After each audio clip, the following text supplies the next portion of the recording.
America అధ్యక్షుడుగా ఉన్నటువంటి వ్యక్తి మీదనే జరిగినటువంటి కాల్పులు. అధ్యక్షుడు కాకముందు 2 సార్లు కాల్పులు ఫేస్ చేసినోడు ట్రంప్. అధ్యక్షుడు అయ్యాక కాల్పులు ఫేస్ చేస్తున్నవాడు ట్రంప్. గతంలో అమెరికా అధ్యక్షుడు ట్రంప్ మీద హత్యాయత్నం జరిగిన తర్వాత వాషింగ్టన్లోని హిల్టన్ హోటల్లో గతంలో జరిగిన ఇన్సిడెంట్స్ ఇప్పుడు చర్చకు వస్తున్నాయి. గతంలో కూడా అమెరికా మాజీ అధ్యక్షుడు రొనాల్డ్ రేగన్ మీద 1980-84 మధ్య చేశాడు ఆయన.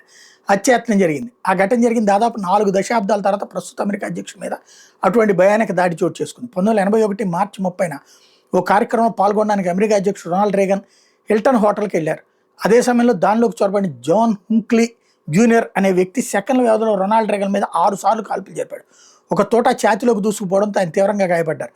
ఆయనతో పాటు ఉన్న నాటి ప్రెస్ సెక్రటరీ జేమ్స్ బ్రాడీ, మరో 3 సిబ్బంది తీవ్రంగా గాయపడ్డారు. అధ్యక్షుని సీక్రెట్ సర్వీస్ అధికారులు వెంటనే జార్జ్ వాషింగ్టన్ యూనివర్సిటీ ఆసుపత్రి తరలించి అత్యవసర చికిత్స అందించడంతో ప్రాణాలతో బయటపడ్డారు.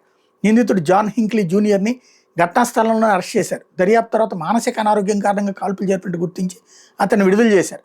ఆ ఘటన జరిగిన నాటి నుంచి స్థానికులు హిల్టన్ హోటల్ని హింక్లీ హిల్టన్ హోటల్ అని పిలుస్తుంటారు. ఇప్పుడు అక్కడే జరిగింది. వీడికి కూడా ఇప్పుడు మానసిక భ్రాంతే ఉంది. క్రైస్తవాన్ని అన్యాయం చేస్తున్నాడు అంటూ వీడికి కూడా అదే విధంగా రేపు పొద్దున వదిలేస్తారన్నమాట.